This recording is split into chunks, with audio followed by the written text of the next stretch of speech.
Hello everyone, કેમ છો? મજામાં? આપણી નવરાત્રિના 10 દિવસ પૂરા થયા છે, બરાબર. અને ત્યાર પછી રાવણ દર્શન થયું છે, બરાબર. રાવણનું અંત થયેલો છે અને હવે આપણે દિવાળીના પડાવ તરફ જઈ રહ્યા છે, બરાબર. પણ આપણી લાઈફની અંદર કંઈક વિચારજો કે ભાઈ લાઈફની અંદર પણ એક પડાવને પૂરો કરી અને બીજા પડાવ તરફ જવું છે, બરાબર.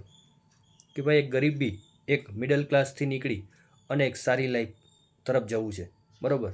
અને લાઈફને બેટર બનાવી છે અને આવતા સમયની અંદર, બરાબર, ફેમિલીના લોકો માટે પણ કંઈક કરવું છે અને આપણા ખુદ માટે પણ કંઈક કરવું છે, બરાબર. તો હંમેશા માઇન્ડની અંદર આ વસ્તુ તમારી ચાલવી જોઈએ કે ના ભાઈ, જેવી રીતના એક પછી એક તહેવાર નીકળે છે એવી જ રીતના આપણા પણ એક પછી એક દિવસ નીકળતા જાય છે, બરાબર. અને એ દિવસને તમારે બેટર કરવા માટે કંઈક અલગ ડિસિઝન લેવું પડશે, બરાબર. જે ડિસિઝન ઉપર આપણે કામ કરીએ છીએ એ ડિસિઝન તમને ખબર છે કે અત્યાર સુધીમાં આપણે કંઈ કરિયરને બિલ્ડ નથી કરી શક્યા, બરાબર. તો કરિયરને બિલ્ડ કરવા માટે કંઈક અલગ ડિસિઝન લેવું પડશે, બરાબર. કે જે કહેવાય ને કે ભીડથી હટીને કંઈક ડિસિઝન લેવું પડશે, ત્યારે તમે કંઈક અલગ કરી શકશો, બરાબર. તો વાત ઉપર વિચારજો જરૂર.